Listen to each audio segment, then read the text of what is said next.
reflecting on the passing of former dating coach Jonathan O'Halloran, how do you think we can better address the stigma of mental health struggles among men in this community? Not just for students, but for coaches too. That's quite a deep question. Oh, you've even got it here on the screen. Reflecting on the passing of former dating coach Jonathan Allen. How do you think we just see that? Because I'm also quite a visual person when I'm also thinking about certain things. Um, I guess really just bringing more awareness to mental health in general. So I mean, like Johnny had a lot of personal things going on over the years. This wasn't something that just happened as of late, and then just snowballed. I mean, he had problems his entire life from bullying to I think falling into like the wrong crowd of people growing up, to just sort of being abused, to definitely feeling suicidal and feeling very lonely and isolated just from not being able to socialize properly with people. And if anything, the time that he was here, he really did at least bring a lot of awareness to that and just gave a lot of advice in really what guys can do to be working on those particular things. And in like the thousands of videos that he put out, especially in after the years that we worked together, I think really drew a lot more attention to the kind of problems that a lot of guys really are facing that maybe they're just afraid to talk about. Um, so like I think like in fact one of the main ones would be like why a lot of people get into the dating industry to begin with, which is why they struggle with socializing. They've had a really shitty dating life, and most importantly, I think they have struggled to understand how to actually connect with people, how to have conversations, even at the very least. And so, at least by at least coming into this community and meeting people that could teach that and could also support each other with that, especially in the groups that Johnny had made, which really just focused on the social anxiety side of things. Um, I think really had created the biggest impact of all. But I mean, as long as guys are constantly talking about, uh, I think, issues of isolation, of feeling lonely, even putting aside the idea of that, oh, they want to have a girlfriend, or they struggle to date women. I think just a lot of guys need just genuine support and people that they can speak to about their own personal problems. And even if they don't want to open up and talk about things that they've got going on in their lives that they're struggling with, I think just having even a friend or just someone around at the very least is something that people just don't get enough of. There's certainly a big stigma around the idea of supporting guys, and I guess even over the years I've seen less and less of it. But Johnny was certainly the one who kind of offered that guidance in what guys can do to support each other, just be there for each other. If someone's got a problem, just to be able to listen to them. Don't even have to give them advice, but just be there to hear them out. And even that, at the very least, could be like the one thing that helps them to overcome any feelings of depression or even suicide. Yeah, Yeah, it's a difficult question. Sorry, it's quite yeah. a difficult question to specifically answer. But yeah, I think that's probably as best as I can do with that. No, I think you made a lot of good points there. What I've seen in many dating coaches or people that have been in the pickup artist community for quite some time is their own identity, so to speak, because many times many of the methods that have been out there is messing with your nervous system, because you are actually relying on certain routines they're going to make you achieve a certain result with women, for example. But if we're going to look at the science in communication, for example, as you mentioned, like being social, being able to communicate, having a normal conversation, that requires a certain amount of cognitive flexibility. And that cognitive flexibility is something you have to learn in a certain way in order to expand your cognitive engagement. And I've seen a lot of people coming into the opposite direction and don't promote cognitive engagement and flexibility, instead limit it, because they are relying on repeated actions for a certain result in a complex area. And when we're talking about interpersonal communication theories, a complex area is conversations with people. So having a right type of conversation with people is pretty hard unless you have been pretty schooled of how to have a conversation. And I believe that a lot of guys struggle with their social skills in order to evolve. And I think that is one of the main reasons why they feel like something is missing. I mean, I've seen a lot of guys thinking they are very good with women. But as soon as they're going away from just talking and doing routines to women, they become like pretty awkward because they haven't really learned how to socialize with everyone. So I really get the part of the contrast between being good at one specific thing and then completely crash in another. While these things, basically social skills, are like within the same realm. You just took a fork of it and made it like a performance, but you're not really there. You get my point. And I've seen so many guys also being practicing pickup artist methodologies, and they try to keep a certain frame, they try to keep a certain route. But as soon as they step out from that route, they become instantly awkward in front of the girl they're talking with, or the girl's friends, or even her parents, if they actually went somewhat far with the relationship, even though it's short term. So I can definitely see a big problem here. I do and strongly believe that there is no such thing as pure dating skills. Dating skills is just a fork of social skills realm. And if we're going to look at every scientific studies that have been made in terms of dating and attracting women, is actually belonging to the realm of emotional connection and building relationship, which belongs to the interpersonal communication area. So that is why I believe a lot of guys getting confused, because what they have learned doesn't really match the reality socially. Yeah, no, I can definitely agree with that. In fact, you brought up quite an interesting point, which was about with when guys learn like lines and routines as opposed to actually learning proper social skills and how to effectively communicate and express themselves. And this was, I think, probably something that Johnny was very good at, that he was just teaching guys how to, go up to someone and just be really honest and authentic and just say what's on your mind and, and be essentially what you see is what you get. Whereas with a lot of the pickup stuff, yes, you're using lines and routines that have been like trialed and tested and they work, but they're not actually really giving guys the understanding of how to have a conversation and how to connect with people, because they're just saying something that other people have said and works for them.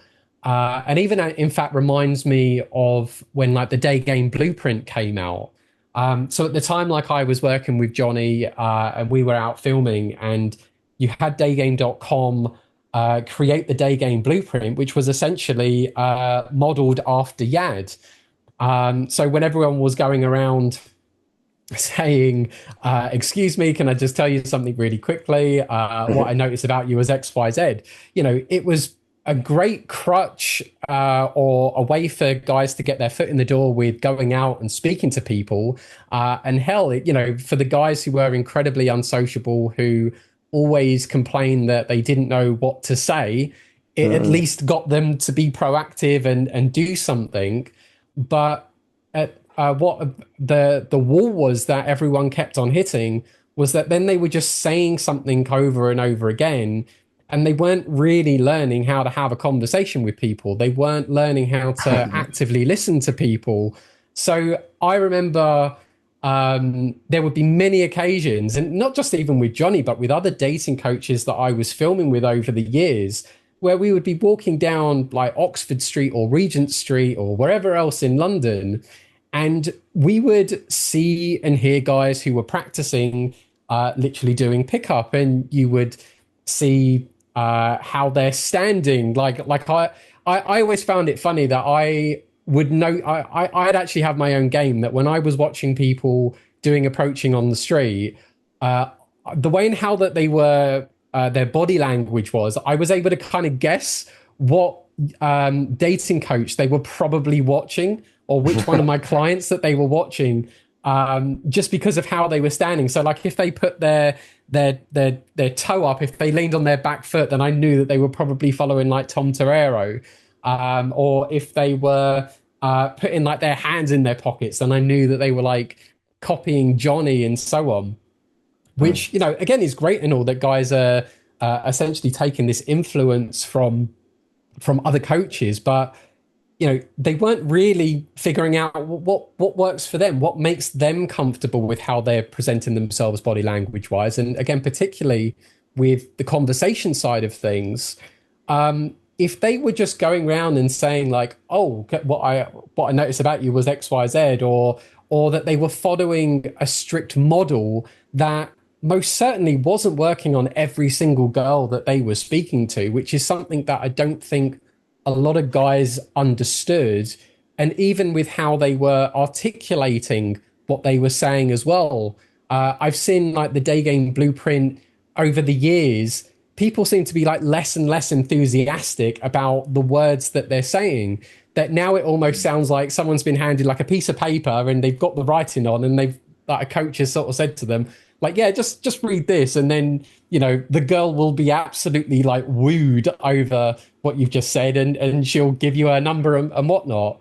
And you just hear it how when people are speaking, they're not really connecting with the words that they're saying. And I think my concern for me is that it could end up getting to a point that guys will just be like saying stuff they don't mean, they don't care about, and then the girls aren't going to feel that either, because women most certainly feel the emotion that the guy is expressing as well. And if he doesn't feel the words that he's saying, then she's going to just sort of walk away and just be like, yeah, I think he's just sort of said this way too many times to people. I don't think he actually means what he says. And, you know, guys are then losing that ability to actually connect with people, which is why I'm then not surprised at all that guys feel even more alone.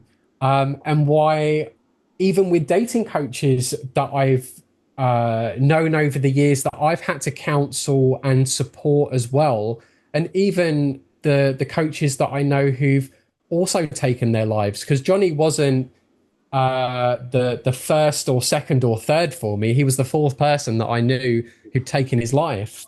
And you would have thought that for coaches who have like the ultimate James Bond or Austin Powers sort of lifestyle, that they can go around the world, they can meet women and stuff, you would have thought that they would have the most happiest of lives, they would be the most content. But I find that they are probably the most loneliest. And, you know, and I'll say that quite broadly because it's not fair to put every coach in that bracket. But, you know, I think guys overall, they're losing that ability to connect and hold on to that connection or just mean what they say.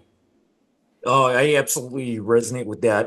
Just yesterday I was having a little discussion with Sean Michael, who runs Free Second Rule. He used to work with Mystery, and he was highlighting the fact that a lot of coaches come into this space, and while a lot of them may or may not be qualified, coaches tend to have the expectation that they can make a full career out of this somewhat immediately, Whereas Yeah. like he was saying, even with tennis coaches, that could take 4 or 5 years or even more to earn like a full-time equivalent earnings career out of doing the coaching itself.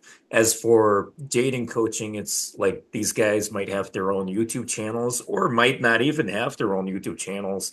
There's so much work that goes into this, especially when I look at what I did with Game Global. I spent 6 years, more than 6 years, I think, doing this now.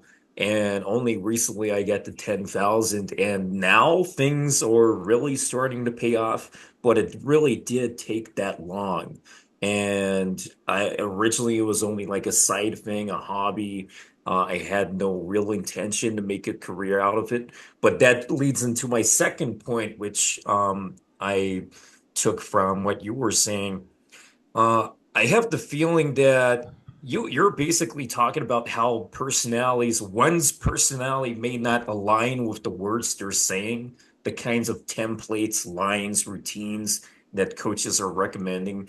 I hate the pickup line of day gamers on the street when they say, "Hey, I saw you from over there, and I just thought you looked at me." I'm never gonna fucking say that. That does Oh, not it line up makes me with my heave. personality. Yeah.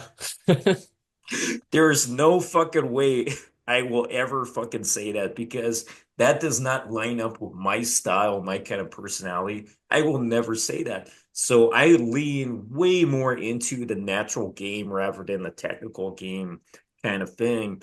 And what I has been kind of like a hot topic on the channel in the last few months is these routines don't tend to be authentic, but I suppose the coaches like Mystery are creating them as a like here's some inspiration, but what we can't do, what coaches can't do like Mystery is here are 1 million lines.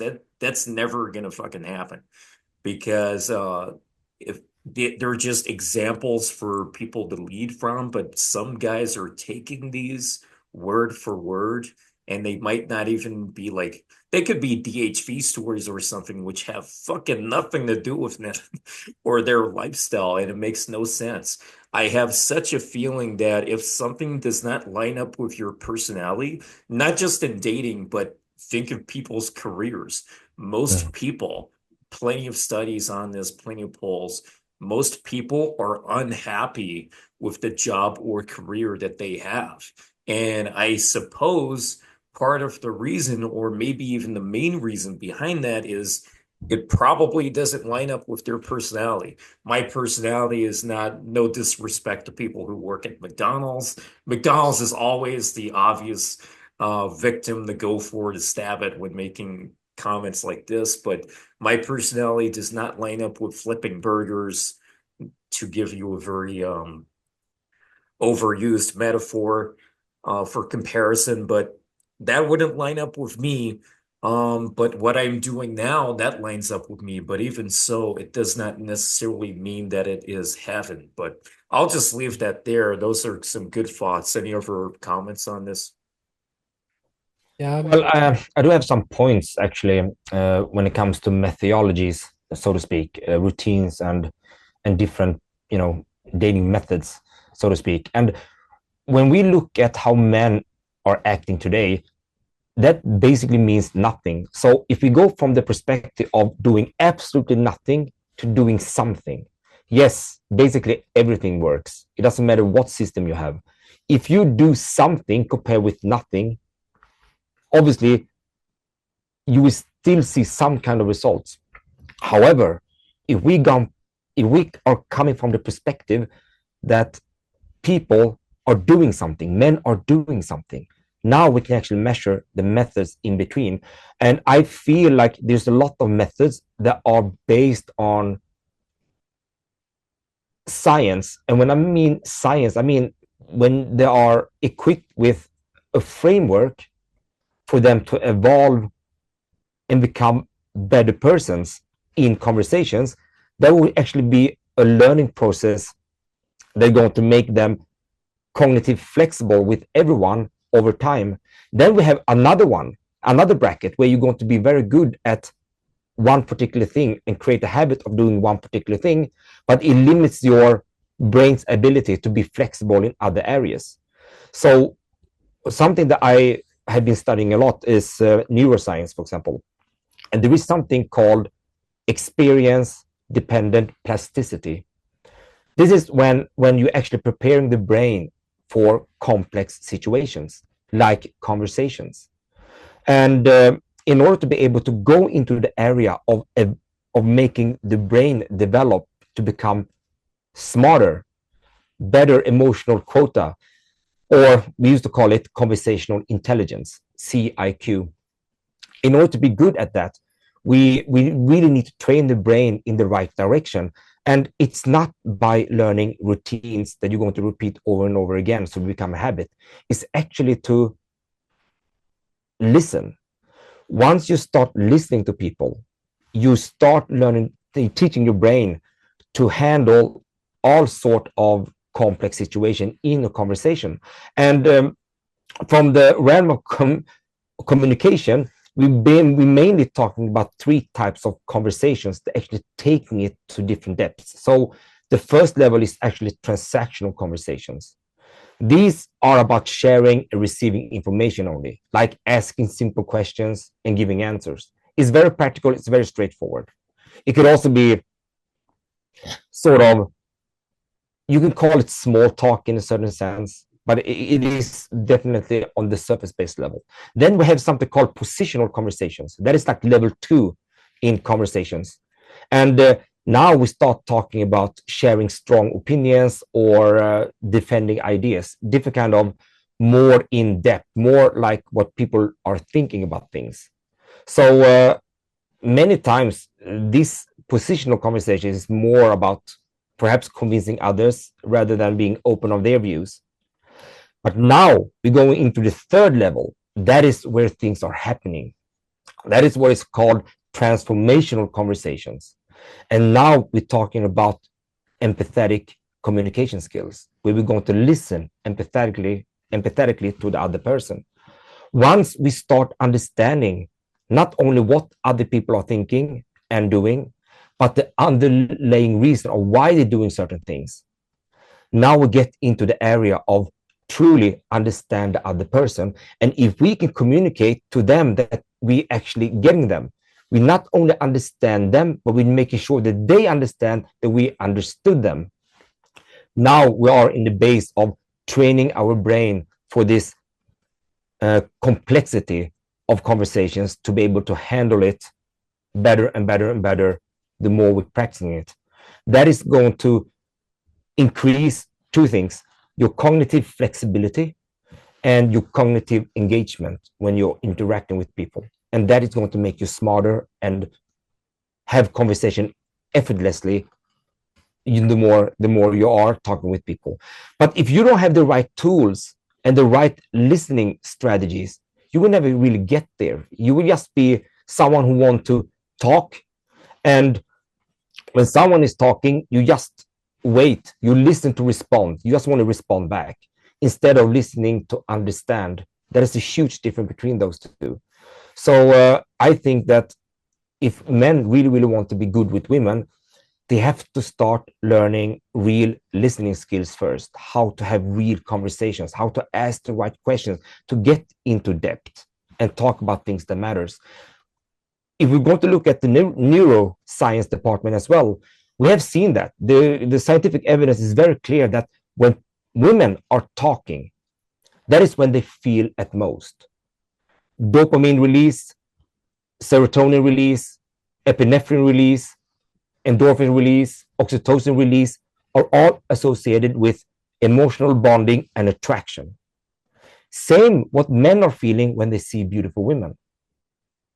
But when women see beautiful men, not much are happening neuroscientifically.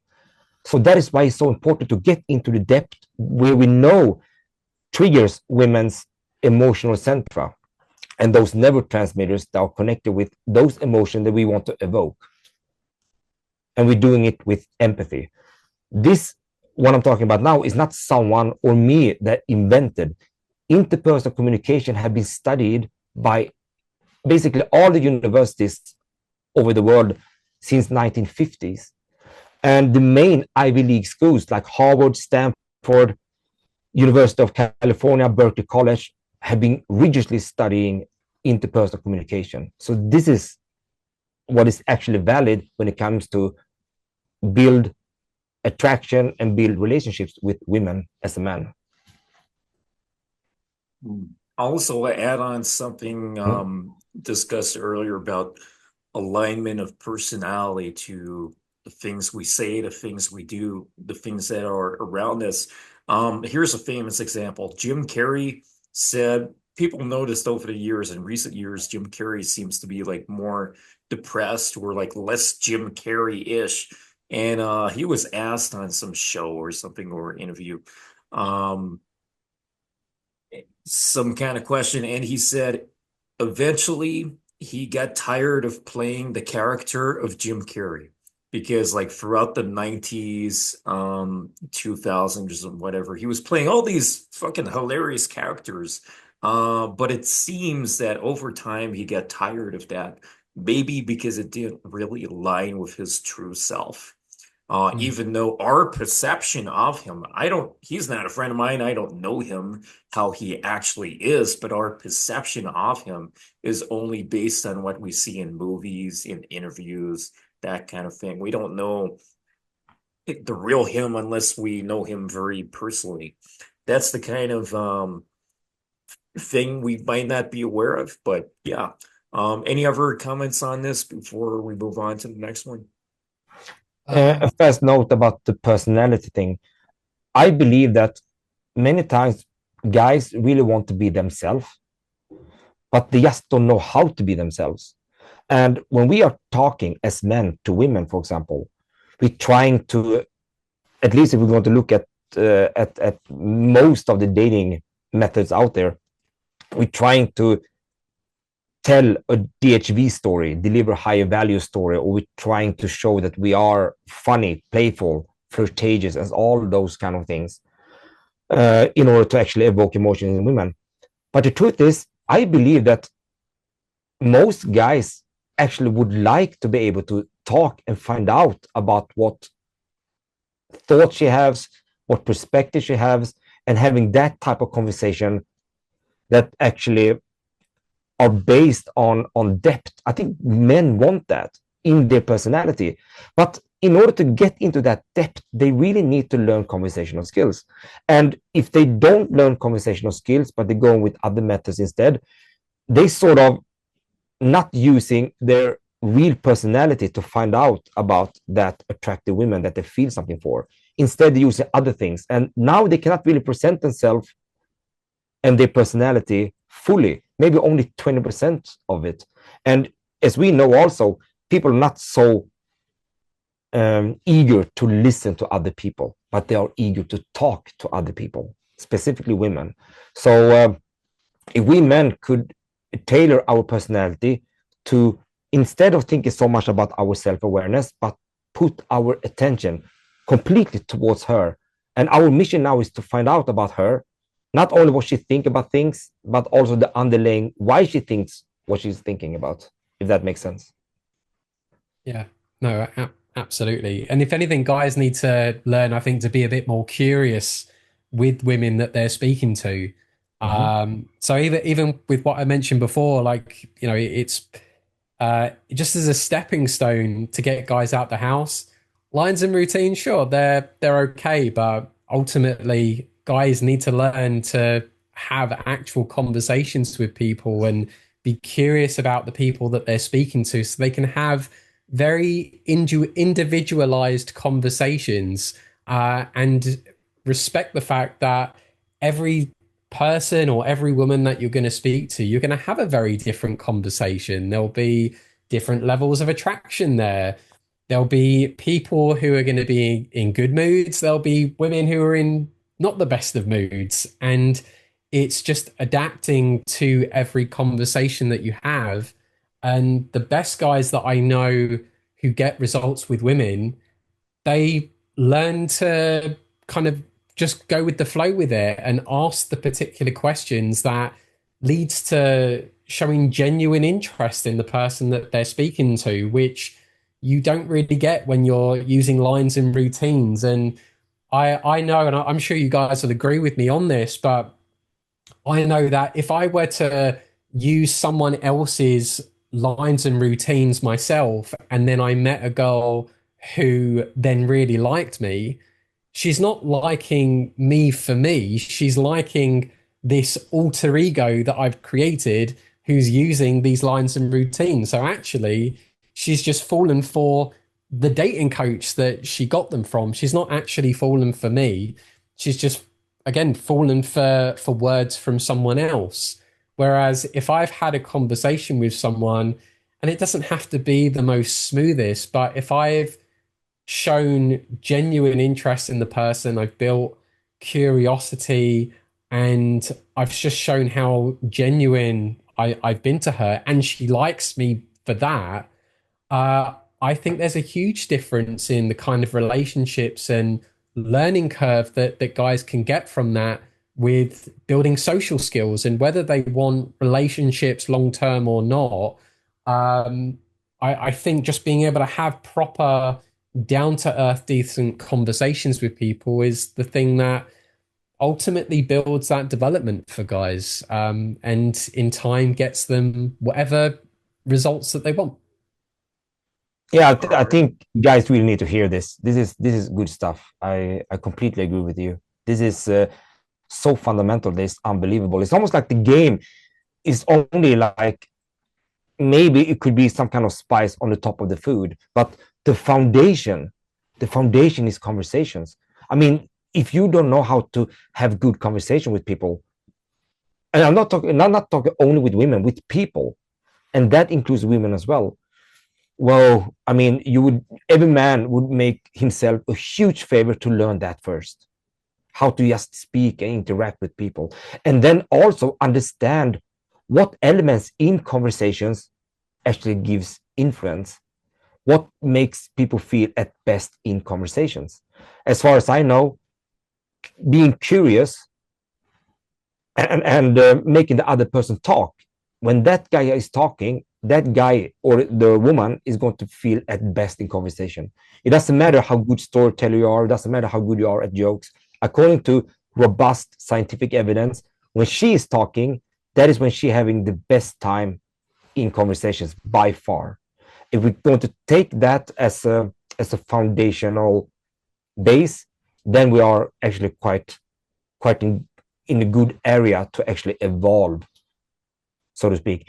Being curious, as you mentioned, is one of the main mindset guys need to have. Being curious towards the other person, and the behaviors that are going to be aligned to that mindset would be to actually ask the right questions, and then listen very carefully and ask follow-up questions to get into depth. I'm not saying that we should not share something about ourselves. We're doing it in between, but the focus should be on her. The spotlight should be on her. And it becomes so much easier for men to handle a conversation when we have the direction and the goal to focus about her and finding out what she thinks about things, and what, and something about herself that goes into depth. That becomes a lot easier. And now we're not talking about any game here now. We're talking about having a real conversations in between. So yeah, absolutely. I agree with you.